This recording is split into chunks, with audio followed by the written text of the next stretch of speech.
جائے وہ سماج سسکتی ہوئی حالت میں آ جائے گا، وہ سماج دم توڑ دے گا۔ مسلم نوجوان اپنی ذمہ داری کو سمجھیں کہ مذہبی ان کی ذمہ داری کیا ہے۔ اگر وہ اپنی ذمہ داریوں کو نہیں سمجھیں گے تو پھر وہ گناہوں کے دائرے سے کبھی بھی آگے نہیں نکل سکتے، یا پھر تباہی کے دائرے سے ان کو نکالنے والا کوئی نہیں ہے۔ سب سے پہلے اللہ تبارک و تعالیٰ نے ہم کو تباہی اور بربادی کے دہانے سے نکالا، وہ اللہ تبارک و تعالیٰ کی سب سے بڑی نعمت ہم پر ہے، اور اللہ بطور احسان کے اس نعمت کا تذکرہ ہمارے سامنے فرماتے ہیں۔ اسی لیے میرے نوجوان بھائیوں، پہلے ہم ایک تباہی سے نکل چکے ہیں۔ وہ کیا تباہی؟ عقیدے کی تباہی میں ہم مبتلا تھے، شرک کی گندگی سے ہم دوچار تھے، اللہ نے وہاں سے نکالا۔ ہم آپس میں ایک دوسرے کے دست و گریبان تھے، لڑائی جھگڑا ہمارے پاس عام تھا، قتل و غارت گری ہمارے پاس عام تھی۔ اللہ تبارک و تعالیٰ نے اسلام کی رحمت سے ہمارے دلوں کو جوڑ دیا، ہمارے دلوں میں محبت پیدا کر دیا۔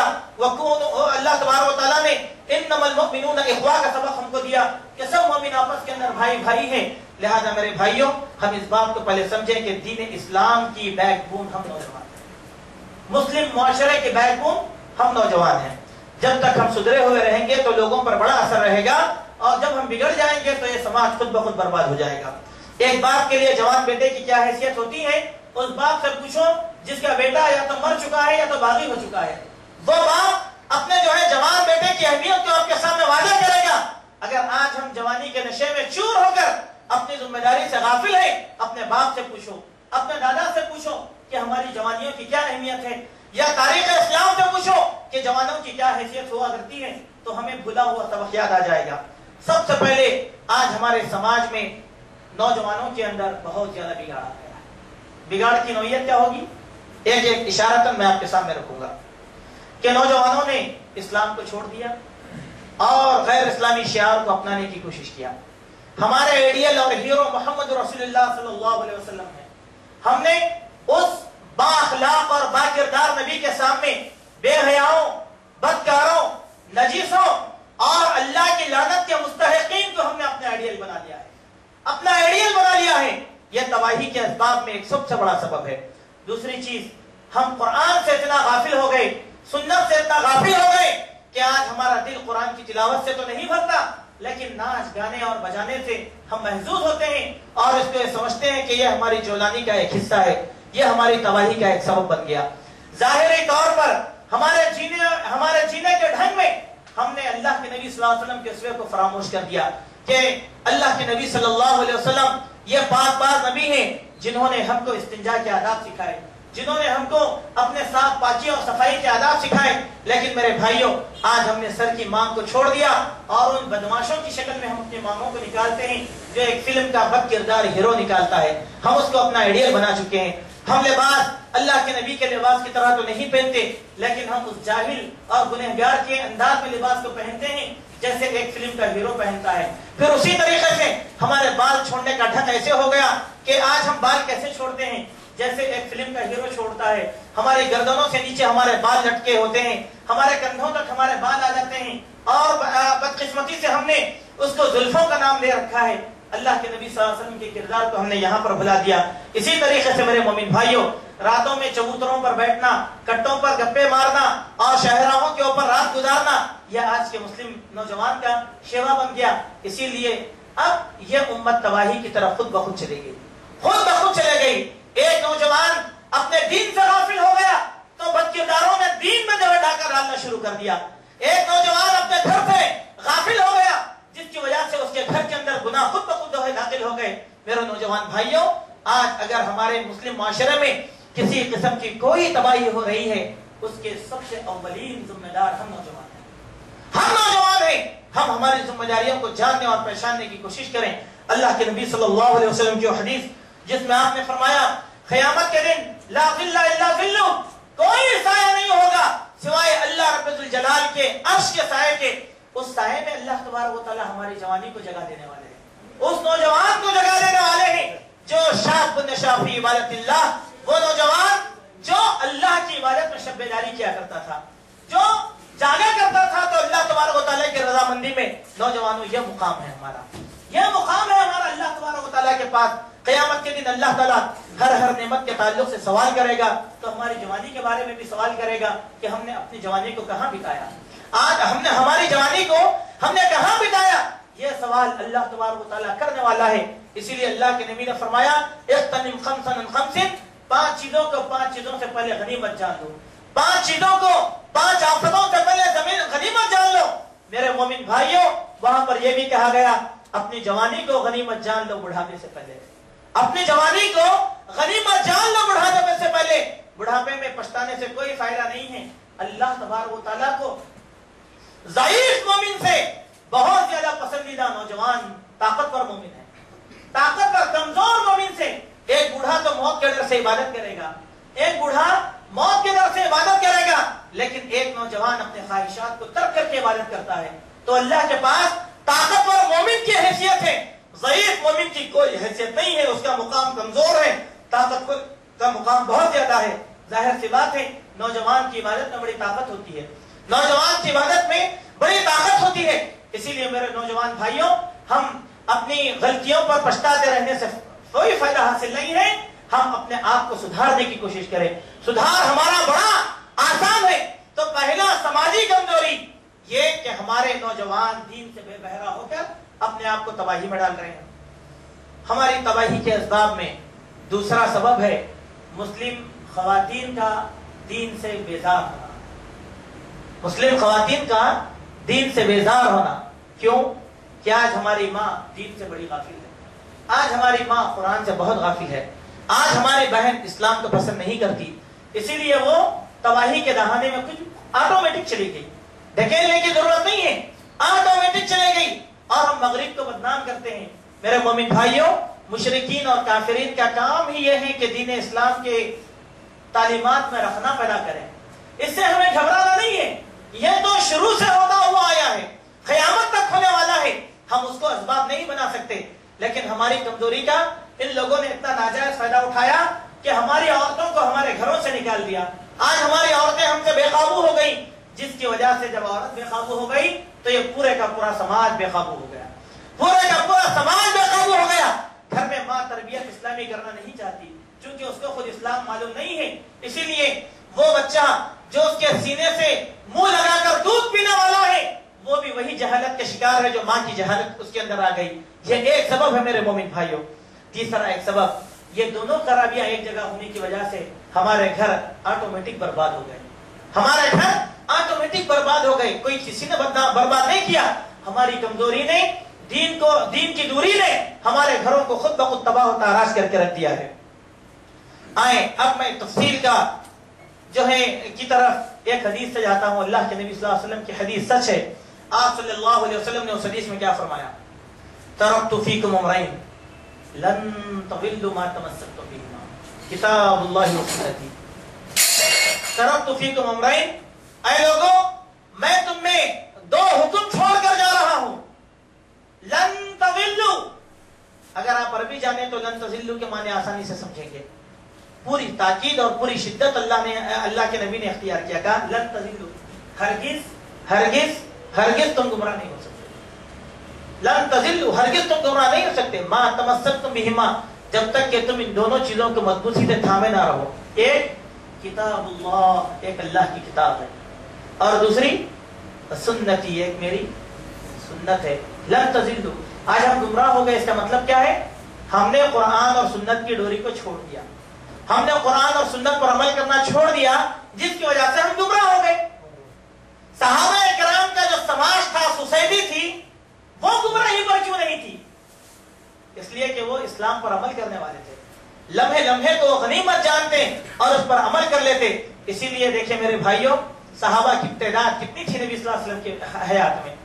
آج جتنے مسلمان ہیں، آج جتنے مسلمان روئے زمین پر بستے ہیں، اگر اس کا پرسنٹیج اس زمانے کے حساب سے نکالا جائے تو ہم کہہ سکتے ہیں کہ 0% صحابہ تھے. آج زمین، روئے زمین کا 33% حصہ مسلمانوں سے بھرا ہوا ہے. 33% حصہ مسلمانوں سے بھرا ہوا ہے.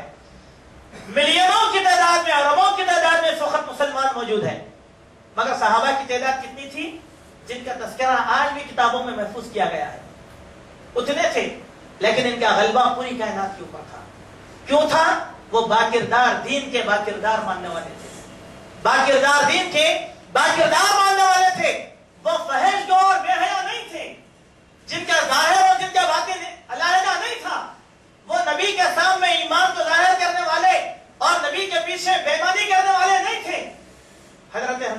قصہ ہمارے پیش نظر ہے. حضرت حنظلہ رضی اللہ عنہ اپنے گھر میں بیوی بچوں کے ساتھ کھیل میں بیٹھے ہوئے ہیں, بچوں کے ساتھ پیار محبت اور کھیل کھیل رہے ہیں. نبی کی محبت تھوڑی دیر کے لیے ہٹ گئی, خیال آیا تو بچوں کو چھوڑ دیا, بھاگتے ہوئے آئے, کیا کہا؟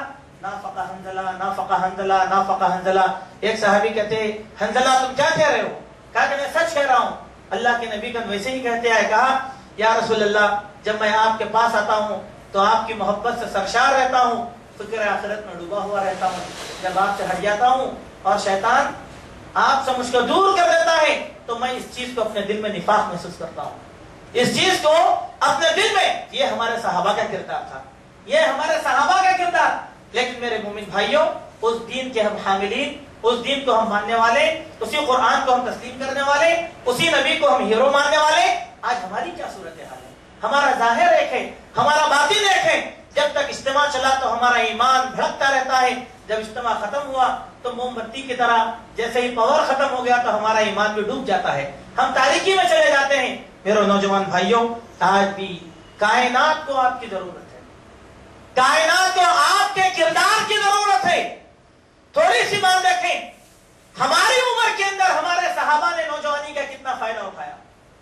آپ کو معلوم ہونا چاہیے اللہ کے نبی کریم صلی اللہ علیہ وسلم نے اپنے انتقال سے پہلے جس لشکر کو آپ نے روانہ کرنے کی تیاری کی, اس لشکر کے سپہ سالار اعظم ایک نوجوان تھے, ایک نوجوان تھے. ان کی زیر نگرانی ابو بکر بھی تھے, عثمان بھی تھے, علی بھی تھے, عمر بھی تھے, معاویہ بھی تھے. کون؟ 17 سال کا نوجوان اسامہ بن زید رضی اللہ عنہ. کیوں میرے بھائیوں, کیوں اللہ کے نبی صلی اللہ علیہ وسلم نے اسامہ بن زید کو سپہ سالار اعظم بنایا, جن کی قیادت میں بزرگ صحابہ عشرہ مبشرہ رضی اللہ عنہم بھی جو ہے ان کی تابعداری میں جہاد کرنے کے لیے چلے گئے. مطلب یہ جوانی کی اہمیت ہے. آپ کو معلوم ہوگا کہ محمد ابن قاسم رحمۃ اللہ علیہ جب اس دنیا کے اندر یعنی کہ ہمارے ملک کے اندر آئے تو ان کی عمر کیا تھی؟ 14 سال کا نوجوان تھا. 14 سال کا نوجوان تھا جس کے کردار کا آپ اندازہ لگائیں. جب وہ سندھ سے واپس گزر رہا تھا تو بڑے بڑے راجا اور رجواڑوں نے ان سے درخواست کی, محمد تم مت جاؤ, یہاں ظلم عام ہو جائے گا. 14 سال کی جوانی کے اندر میرے مومن بھائیوں, یہ کیا چیز تھی, یہ کیا چیز ہے, یہ کیا سحر ہے. میرے نوجوان بھائیوں, اپنے آپ کو اسلام کے کردار میں ڈھالو, پھر دیکھو اس زمین پر غلبہ کیسے ہوتا ہے. آج ہمارے نوجوان بڑے بدنام ہیں. اخبارات اشتہارات کے اندر دیکھیں یا پولیس کے ریکارڈ میں جا کر دیکھیں, مسلم علاقے اور مسلم نوجوان سب بدنام. لوگ ڈرتے مسلم نوجوانوں سے, اور واقعی ڈرنے کی بات ہو گئی. کیوں؟ ہمارا کردار خراب ہو گیا, ہمارا زبان خراب ہو گئی, ہمارا عمل خراب ہو گیا, ہمارا وقار مجروح ہو گیا. قاتلوں میں ہمارا شمار, ظالموں میں ہمارا شمار, غاصبوں میں ہمارا شمار, مجرموں میں ہمارا شمار, ہر جگہ ہم ہی ہم رہے. یہی نہیں, کائنات میں بے حیائی پھیلانے والوں میں بھی ہم ہی ہیرو ہیں, ہمارا ہی مقام ہے. اسی لیے میرے مومن بھائیوں ذرا غور کرو, کیا دنیا کے اندر اب رحمت پھیلے گی یا زحمت؟ یہ سب کچھ تباہی جو اس دنیا کے اندر آ رہی ہے یا اس سماج کے اوپر گزر رہی ہے, اس سماج کو گزرنا ہی چاہیے, کیونکہ یہ سماج اس وقت اللہ کے عذاب کے دائرے سے گھرا ہوا ہے, اللہ کے عذاب کے دائرے سے گھرا ہوا ہے. آئے میرے نوجوان بھائیوں, میں چند باتوں کی تفصیل آپ کے سامنے رکھوں. آج میرے بھائی, کیا یہ شیوا ہے میرے نوجوان بھائی کا ایک شیوا ہے. فرصت کے جب لمحات اس کو شام میں مل جاتے ہیں تو فوراً وہ اپنے دوستوں اور احباب کے ساتھ نکل جاتا ہے, کسی ہوٹل کے اندر یا کسی پان شاپ کے اندر یا کسی چوراہے پر یا کسی گلی کے نکڑ پر یا پھر اپنے گھر کے چبوترے پر. یہ ہوتا ہے ہمارے پاس. ہمیں کا کوئی انسان اس کا انکار نہیں کر سکتا کہ ایسا نہیں ہوتا. یہ ایک سماجی تباہی کے پہلوؤں میں ایک پہلو ہے. سماجی تباہی کے پہلوؤں میں ایک بہت بڑا پہلو ہے. میرے مومن بھائیوں, آپ کا بیٹھنا غلط نہیں ہے, آپ کا نکڑوں پر آنا غلط نہیں ہے, لیکن یہ غلط اس وقت ہو جائے گا جبکہ آپ کی نیت کیا کام کرتی ہو, آپ کے دل کے اندر کیا چور چھپا ہوا ہے. اور دوسری بات, اسلام امن کا پیغام دیتا ہے اور ہماری حرکتیں بدامنی کا پیغام دیتی ہیں. تو میرے بھائی کو فرصت ملتی ہے تو وہی عادت اختیار کر لیتا ہے. یا تھوڑی سی اگر فرصت مل گئی تو باغوں کے اندر چلے گیا, بغیچوں میں چلے گیا, اپنی جوانی کو گارڈنوں کی زینت کر دیا, اب اپنا وقت وہاں پر ضائع کیا. کیا وہ یہ نہیں سمجھتا کہ اللہ تبارک و تعالیٰ اس سے اس کے تعلق سے سوال کرنے والا ہے؟ یا ایک مسلمان جس مقام پر بھی جائے وہاں کے احوال کے تعلق سے کیا اللہ اس سے سوال کرنے والا نہیں ہے؟ تھوڑی دیر کے لیے دیکھیں, کوئی جرم ہو رہا ہو اور اس جرم کو آپ اپنی آنکھ سے دیکھ رہے ہوں, کیا اللہ آپ کو گواہ نہیں بنائے گا اس دن؟ کیا گواہ اللہ آپ کو اس دن نہیں بنانے والا ہے؟ ایک بات. تیسری چیز, میرے بھائی کو اگر فرصت مل جاتی ہے تو وہ سینما بینی کے اندر مشغول ہو جاتا ہے, فلم کو چلا جاتا ہے, کہا کہ چلو آج بہت اچھا فلم آیا, ہم جائیں اور سینما دیکھ لیں. میرے مومن بھائیوں, یہ آج ہمارا اپنا کردار ہے. آئیں, اللہ کے نبی صلی اللہ علیہ وسلم اور قرآن ہم کو کیا حکم دیتا ہے. میں قرآن کے حکم سے چند باتیں آپ کے سامنے رکھوں. سب سے پہلی بات میرے نوجوان بھائیوں, چوراہوں پر بیٹھنا, گلیوں میں بیٹھنا, اوباشی کرنا, یہ قوم شعیب کی عادتوں میں سے ایک عادت ہے. قوم شعیب کی عادتوں میں سے ایک عادت ہے. یعنی آپ کوئی باہنر نیا کام نہیں کر رہے ہیں, اس سے پہلے بھی یہ کام ایک ایسی قوم نے کیا اور اللہ ان کو ایسی زد میں لا لیا کہ اللہ تبارک و تعالیٰ نے ان کی بستیوں کو تباہ و تاراج کر دیا. کیسا تباہ کیا اللہ نے؟ قرآن پڑھیں, آگ کی بارش ان کے اوپر نازل فرمایا, زمین کا زلزلہ ان کے اوپر لا دیا, اور یہی نہیں, ابھی وہ سنبھلے بھی نہیں, ایک تیز اور تند چیخ کے ذریعے سے اللہ نے ان کے دلوں کو پھاڑ دیا. کیوں؟ حضرت شعیب کی قوم میں یہی تو بیماری آ گئی تھی. شرک کے ساتھ ساتھ کاروبار میں ڈنڈی مارنا اور ناپ تول میں کمی کرنا, لوگوں کے مالوں کو گھٹا دینا. اس کے ساتھ تیسری برائی کیا تھی؟ چوراہوں پر, چوپاروں پر اپنے وقت کو ضائع کرنا. اسی لیے حضرت شعیب علیہ السلام جب ان نوجوانوں کے پاس سے گزرتے یا ایسے اوباشوں کے پاس سے گزرتے تو ان کو تعلیم دیتے اور تربیت دیتے اور کہتے, سورہ اعراف آیت نمبر 86, وَلَا تَقُعُدُوا بِكُلِّ صِرَاطٍ تُوعِدُونَ وَتَصُدُّونَ عَنْ سَبِيلِ اللَّهِ مَنْ آمَنَ بِهِ وَتَبْغُونَهَا عِوَجًا. اے لوگو, تم اس طریقے سے چوراہوں, چوپاروں, گلیوں, چبوتروں اور کٹوں پر مت بیٹھا کرو. کیوں؟ تم یہاں بیٹھ کر بدماشیاں کرتے ہو ایمان والوں کے ساتھ, کہ ایمان والے یہاں سے گزرتے ہیں تو تم ان کو اللہ کے راستے سے روکتے ہو اور ان کے دین میں نقص نکال کر دین میں ٹیڑھا پن تلاش کرتے ہو. سب سے پہلی بات ذہن میں رکھو بھائیو, صرف یہ آیت نہیں ہے, آیت میں بیماری کے ساتھ اس کے اسباب کا بھی تذکرہ اللہ نے کیا. ایک بھائی اگر ایک چبوترے پر یا چوپاروں پر بیٹھتا ہے تو خاموش تھوڑا ہی بیٹھتا ہے, وہ غیبتیں کرے گا, برائیاں کرے گا, آنے جانے والوں کے ساتھ چھیڑ چھاڑ میں کرے گا. یہی نہیں, کچھ بھی نہیں ملا تو پھر مذہبی ایسی گفتگو کرے گا جس کو اس کو علم نہیں ہے, اس کو علم نہیں ہے